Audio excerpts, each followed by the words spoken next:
Boker Tov à vous tous, je suis heureux de vous retrouver. Nous sommes mardi matin, 26e jour du Homer. Je voudrais, pour notre cours de ce matin, dédier pour la Refoua Shelema de Yoel ben Mesoda Atia, Chaim Machlouf ben Atou Ada, Yaakov ben Mesoda, Leana Batlea, Céline Rachel Badjenin Chana, Esther bat Baya, Raphaël ben Chana, Yom Tov ben Chaya, Machlouf ben Yona, Uriel ben Yvon Chaya Amar, Binyamin ben Yitzhak, Mesoda bat Bela, Mesoda bat Juliette Sarfati, Shimon ben Machlouf, Dvora bat Aziza, Eliaou ben Doli Zouira, Abraham ben Mesodi Aferiat, Yehuda ben Abraham Narboni, Yaakov ben Shlomo Aserav, Dori Dvora bat Edith, Yosef ben Aisha, David ben Eli, Chanita bat Zaiza, David ben Rachma, Solika bat Alia, Melul, Mesodi bat Solika, Toledano, Dina bat Esther, Shlomo ben Esther, Kamikamuna Azoulé bat Marie, Moshe ben Mordechai, Raphaël ben Chana, Evelyn bat Rivka, Myriam bat Chaya, Matatiaou ben Brendel, Denise bat Olga, Eliaou ben Marcel Maïssa, David ben Zora Wanonou, Avraham ben Sultana ben Amou et son épouse Mesoda, Dora Tamar bat Madeleine, Michael Dadoun, Shimon ben Saada, Chana bat Alia, Yael Chaya bat Fani, Esther bat Rachel Gweta, les bet Zibi. Yael bat Rivka, Esther bat Shifra, Dov ben Esther, Shlomo ben Miriam, Yoel ben Mesoda, Saadia ben Esther, Eliaou ben Zachat, Thierry Shlomo ben Liliane Fortuné, Rachma, Ruth bat Lisa et Esther, David ben Chana, Laurent Korchia, Yehuda ben Simon, Chaim Dov ben Victoria, Shalom Chaim ben Miriam, Yael bat Miriam, Daniel Tzion Hari ben Nora, Adas bat Ora et Odaya bat Hélène. De la même façon, je voudrais que ce cours aille pour l'élévation de la Neshama de Nissim ben Laetitia Azogi, Chaim Yaakov ben Esther Lilia Isti Shalom ben Yehuda Ganem, Meir Chai ben Abraham Akohen, Zora Georgette bat Esther, Félix Adani ben Emma Simcha, Yosef ben Chana Flak, Marcel Mesod ben Simi, Zouira Rose bat Simcha, Yehuda ben Penina, Eli ben Chana ben Shimoun, Yosef ben Shalom, Aaron ben Solika, Nina bat Katim Aslech le bet Politi, Léa Rivka bat Rachel, Henri Aaron ben Raphaël Matatia, Chai Victor ben Yakuta, Roger Chai Barou ben Abraham Koskas, Yehuda Baralia, Avraham ben David ve Esther, Pinchas ben Shemuel a Cohen, Mesod ben Mimoun ve Joa, Yitzhak a Cohen ben Rachel, Rav Reuven Mesod ben Esther Hamou, Yosef ben Esther Tebol, Mordechai ben Chana Asoulin, Claudine Hamsa Michal bat Simcha, Arlet bat Lea Samama, Yolon Ejma Alimi, Shlomo ben David Aseraf, Shalom ben Yosef, Yitzhak ben Lezer, Ari Henri Chaim ben Simcha Perez, Simon Perez, Rivka bat Elise, Eliaou ben Machlouf Cohen Saban, Simi bat Sete, Sarah Rosette bat Donna, Myriam bat Alia, Rabbi Eliaou Lashkar, Jenny bat Henriette, Julie bat Rachel, Yaakov ben Mecha et Ronita Lisa bat Esther. Pour l'enseignement de ce matin, on nous propose un passage de l'Agmara de Brachot. Amar Rav Yehuda, Amar Rav. C'est un enseignement de Rav Yehuda au nom de Rav.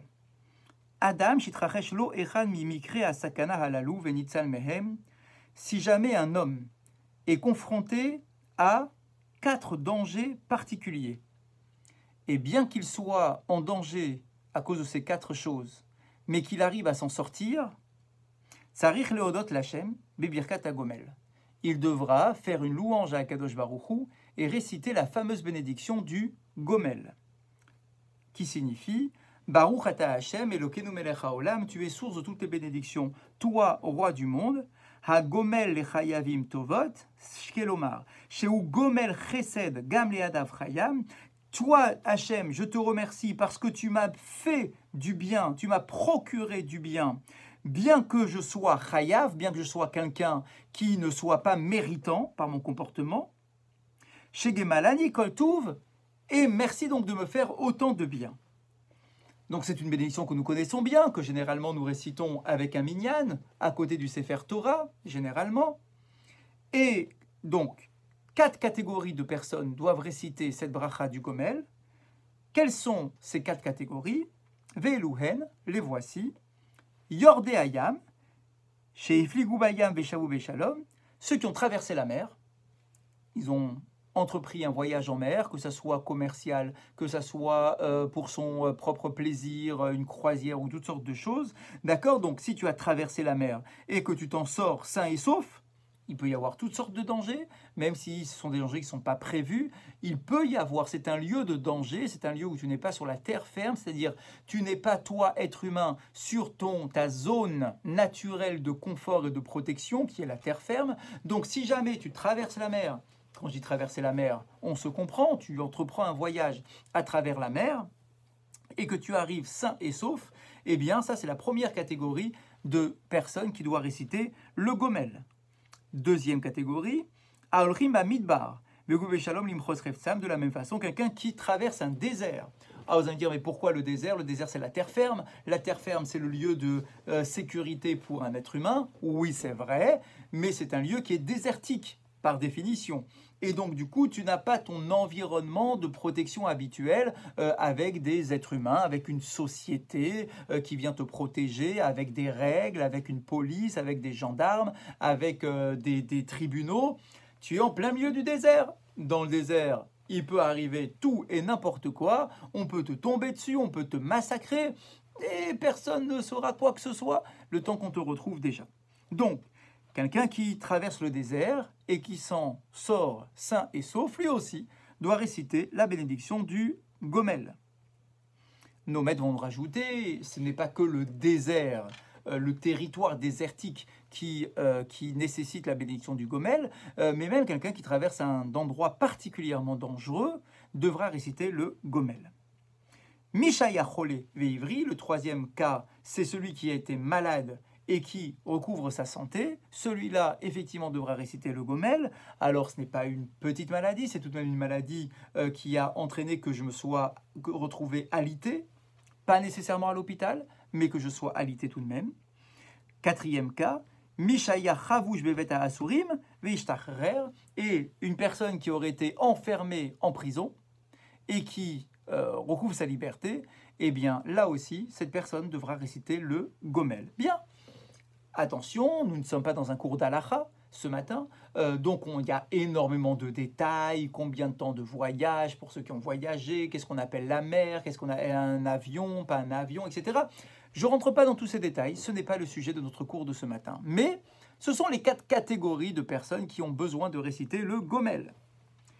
Birkat HaGomel hi bitu yechal lehoda al Hashem al hatzalah misakana. Il est clair que la bénédiction du Gomel n'est rien d'autre que l'expression de l'être humain d'une reconnaissance à l'égard d'Akadosh Baruch Hu qui l'a sauvé d'un danger, comme nous venons de l'expliquer. Pourquoi nous parler de cela ce matin?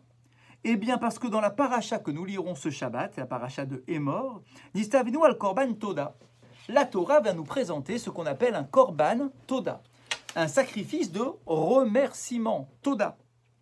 On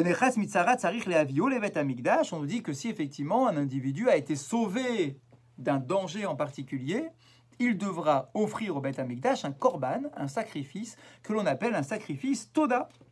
Zéou korban meyuchal, amate Toda lachem ala hatzala. Et donc c'est un korban spécifique qui vient exprimer une louange, un remerciement à l'égard d'Akadosh Baruch Hu qui nous a sauvés de tel ou tel danger. Et on nous dit que la particularité de ce korban, c'est que tu ne l'offrais pas tout seul.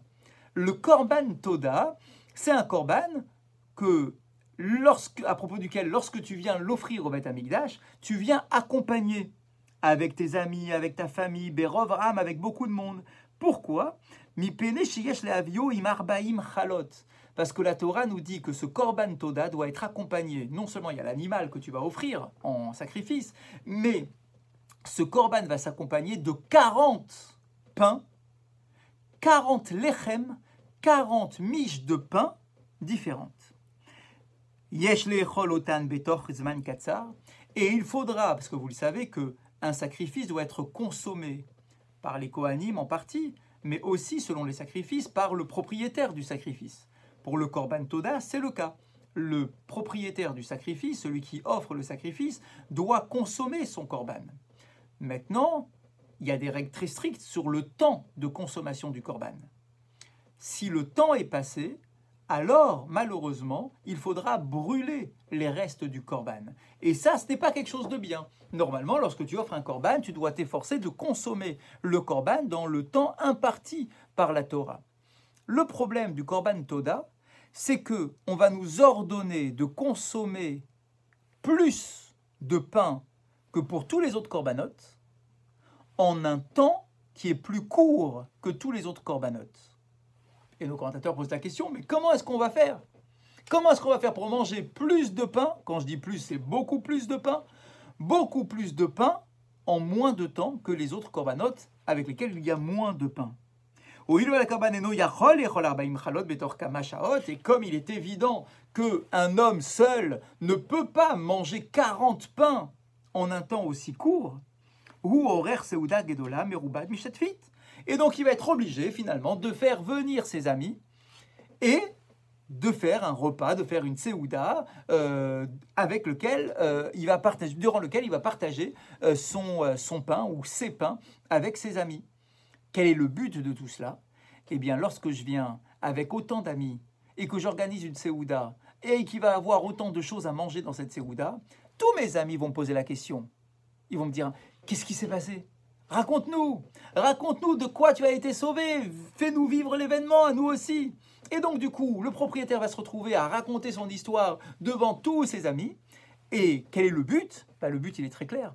C'est que plus il y a de monde à qui je raconte tout ce qui m'est arrivé, tous les miracles de mon existence ou de cet événement-là en particulier, et plus la louange de Dieu sera plus importante. Puisque non seulement moi, je vais dire merci, mais aussi tous les amis qui sont là autour de la table vont tous faire une sorte de louange à Kadosh Baruch Hu en disant « Ah bah voilà, Dieu est le plus grand, Dieu est puissant, Dieu est capable de sauver de n'importe quelle situation. » Et donc du coup, la Hakarat-Hatov, la reconnaissance, la sanctification du nom de Dieu sera plus importante. Rabbi Raphaël Yom Tov Lifman, Shechai Lifne Kemea Bachamishim Shana, on nous raconte l'histoire d'un Rav, pas l'histoire mais un commentaire d'un Rav, qui a vécu il y a plus de 150 ans, Venonda Beriburo Oneg Yom Tov, qui a écrit un livre qui s'appelle Oneg Yom Tov, il vient réfléchir effectivement sur un des versets employés par la Torah à propos du Korban Toda. À propos du Korban Toda, il est écrit lorsque toi, propriétaire, tu seras amené à offrir un sacrifice de Toda en l'honneur de Dieu. L'irtsonechem tisbachu. Vous devrez l'offrir avec toute votre volonté, c'est-à-dire avec toute votre conscience. L'irtsonechem, avec votre ratson, il faut vouloir l'offrir. Barou me'elav chez Korban yesh lakriv me ratson. Nos commentateurs posent la question, mais qu'est-ce que ça vient rajouter? Il est évident que lorsqu'on offre un Korban, on doit le faire avec toute sa volonté, avec plaisir, avec sa volonté, avec son désir d'offrir un Korban. Tu ne peux pas me mettre un couteau sous la gorge pour m'ordonner de faire un Korban. Ça n'aurait aucun sens. Le Korban, c'est là pour créer un lien entre le propriétaire du Korban et Dieu. Ce lien, il doit venir de toute ma volonté, du Omek Alev, de tout mon cœur. Personne ne peut m'imposer d'offrir un Korban. Pourquoi est-ce que j'ai besoin de dire que le Korban Toda doit être fait avec ratson, avec volonté, avec élan de la part de celui qui l'offre? C'est évident.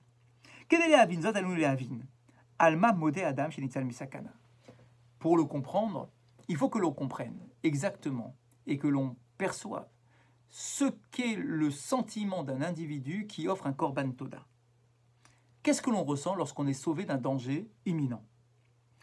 Et Rabbi Mishpatav martite alev shel David Ameler ou Ana Hashem ki ani avdecha. Il y a effectivement, on va trouver dans les paroles de David Ameler, dans les Teilim, dans le psaume numéro 115, le verset suivant. Ana Hashem. Je t'en prie, toi Hashem. Ki ani avdecha. Je suis ton serviteur. Ani avdecha ben amatecha. Je suis ton serviteur, fils de ta servante. Pitarta les moserai. Et effectivement, tu m'as délivré de mes souffrances. Lecha esbar zevar toda. À toi, je veux offrir un sacrifice de remerciement. C'est exactement le sujet de notre paracha. Ou Shem Hashem ekra. Et je veux invoquer le nom de Dieu dans ma bouche.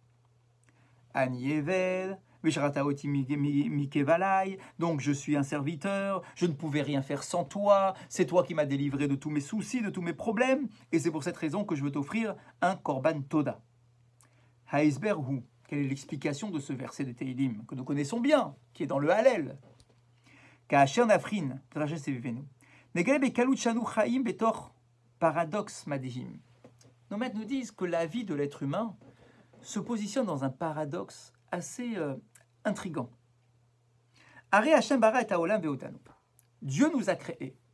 Il a créé le monde dans lequel on vit et il a créé ma propre existence. Haïgayon noten shelo hainu yecholim lebatzea kol peula va'aflu lo marshava onotir aboré. Et normalement, si je prendrais le temps de réfléchir, je devrais m'apercevoir que je ne pourrais rien faire, rien, ni dans mes actions, ni dans mes paroles, ni même dans mes pensées, qui puissent aller à l'encontre de la volonté de Dieu. Eh bien, vous imaginez, je suis créé par Dieu. Ma vie est un cadeau de Dieu. Comment est-ce qu'on pourrait imaginer faire une avéra, transgresser la volonté de Dieu? Mais tu as été créé par Dieu, comment tu peux transgresser sa volonté? C'est tout à fait... Ça serait normalement, d'un point de vue purement intellectuel, logique, rationnel, ça devrait être impossible. Ou Baal Habayit, c'est lui le Baal Habayit, c'est le maître de la maison. De la même façon qu'un ange ne peut rien faire d'autre que de réaliser la volonté de Dieu, eh bien normalement un être humain ne pourrait rien faire d'autre que de réaliser la volonté de Dieu, si on prenait le temps d'y réfléchir. Et normalement on n'aurait aucune indépendance personnelle. Jamais je ne pourrais commettre de faute. La conscience que l'on doit avoir de l'existence de Dieu et la émouna que l'on devrait ressentir à chaque instant, eh bien, ferait que, voilà quoi, je ne peux rien faire d'autre. Et pourtant, on arrive malgré tout à prendre du recul par rapport à cette réalité et à pouvoir penser commettre une faute et à pouvoir réaliser une faute. Mais c'est un paradoxe incroyable. Si tu prenais le temps de réfléchir, jamais tu n'oserais faire une chose qui aille à l'encontre de la volonté de Dieu. Comme si tu étais face au soleil et que tu dis « Ah ben maintenant je reconnais qu'il y a de la clarté. » C'est évident. C'est évident normalement. Ça ne nécessite aucun effort intellectuel. Rien. Les choses sont évidentes. Car Adam, Waya Amur Liot Eved. Normalement, un homme est censé être le serviteur de Dieu en permanence. Je ne pourrais pas aller ni à droite ni à gauche. Je ne devrais avoir aucun doute sur l'existence de Dieu. Ma émouna devrait être d'une puissance incroyable. Hashem Shichereta Adam Mikevalim. Et voilà maintenant que Dieu fait en sorte que je puisse traverser un désert et arriver sain et sauf.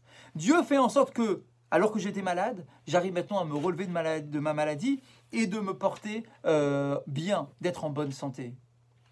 Normalement, je n'ai même pas besoin d'une volonté pour reconnaître l'existence de Dieu et le remercier. C'est quelque chose de naturel, comme si j'étais face au soleil. Quand je suis face au soleil, je reconnais l'existence du soleil sans me poser la question, sans que ça vienne d'un désir, sans que ça soit construit dans mon esprit, sans que j'ai besoin de m'y impliquer véritablement, sans avoir besoin de ratson, de volonté de le faire, parce que c'est tellement naturel, tellement évident. Mais Akadosh Baruch Hu nous dit, quand tu viens me remercier, je ne veux pas que ce soit quelque chose d'évident.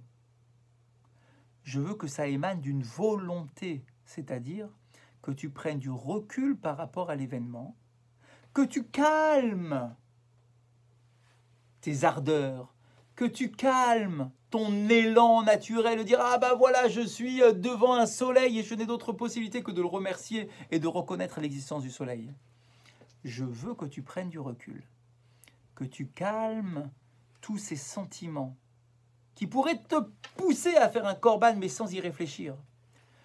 Je veux que quand tu amènes ton korban de remerciement, que tu le fasses avec ratson, avec ta volonté. C'est-à-dire que tu relaisses la place à ton Yetzer Hara, que tu te remets dans cette situation paradoxale de te dire bah, peut-être que je m'en suis sorti par hasard, et que malgré tout, par ton raisonnement, tu en arrives à dire bah non, c'est Dieu qui m'a sauvé, ce n'est pas par hasard que j'ai été sauvé, mais que c'est Dieu qui m'a sauvé.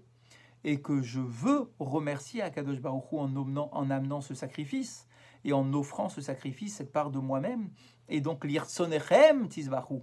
Lorsque tu amènes un korban toda, un korban de remerciement, je veux que tu mènes tout ton cœur, pas simplement une évidence, mais quelque chose qui émane de ton ratson, de ta volonté, c'est-à-dire du recul sur l'événement, et que malgré ce recul, tu remercies Akadosh Baruch Hu dans toute sa puissance qui t'a permis de t'en sortir et d'être vivant aujourd'hui pour le remercier. Dans la halakha de ce matin, nous étions hier matin sur la bracha de Sheakol, que l'on récite sur un verre d'eau. Et on a dit qu'il faut en tirer profit du verre d'eau, c'est-à-dire je bois parce que j'ai soif.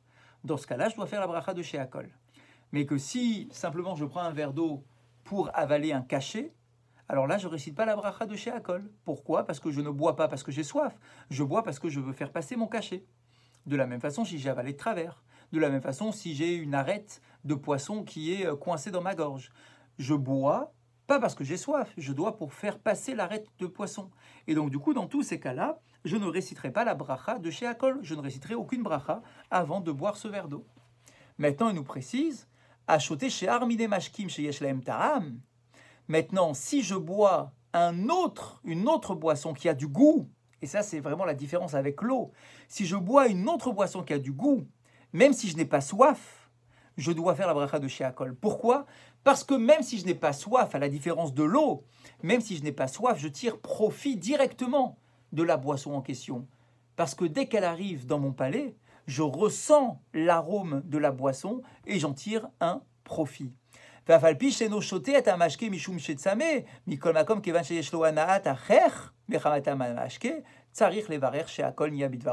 Et même si je bois, pas simplement parce que j'ai soif, mais parce que, j'en bois un tout petit peu, eh bien c'est suffisant pour impliquer la bénédiction de Sheakol. Alken, et c'est de là que j'apprends, Achoté chez Armine Mashkim la Refoua, que si je bois une boisson pour ma santé, même si moi, c'est maintenant, je bois cette boisson parce que c'est pour ma santé, c'est un médicament. Un médicament, je ne le bois pas par plaisir, je le bois parce que c'est un médicament. Eh bien, on dit, si ce médicament a du goût, alors je devrais faire la bracha de Sheakol. Je prends une vitamine, ça a du goût. Je prends un sirop, ça a du goût. Et même si c'est parce que je suis malade que je prends mon sirop, je n'ai pas envie de prendre du sirop, moi, je le prends que parce que je suis malade. À partir du moment où ça a un goût, un bon goût, je devrais réciter la bracha de Sheakol. De la même façon, si vous prenez un cachet d'aspirine, et que pour faire passer ce cachet, vous prenez un verre d'eau, alors on a dit on ne fait pas la bracha, parce que ma volonté c'est pas de boire, ma volonté c'est de boire, d'avaler mon cachet. Maintenant, si la boisson que je prends, c'est une boisson qui a du goût, mais que c'est pareil pour faire passer mon cachet, uniquement pour faire passer mon cachet, à partir du moment où ça a un goût, je devrais réciter la bracha de Sheakol.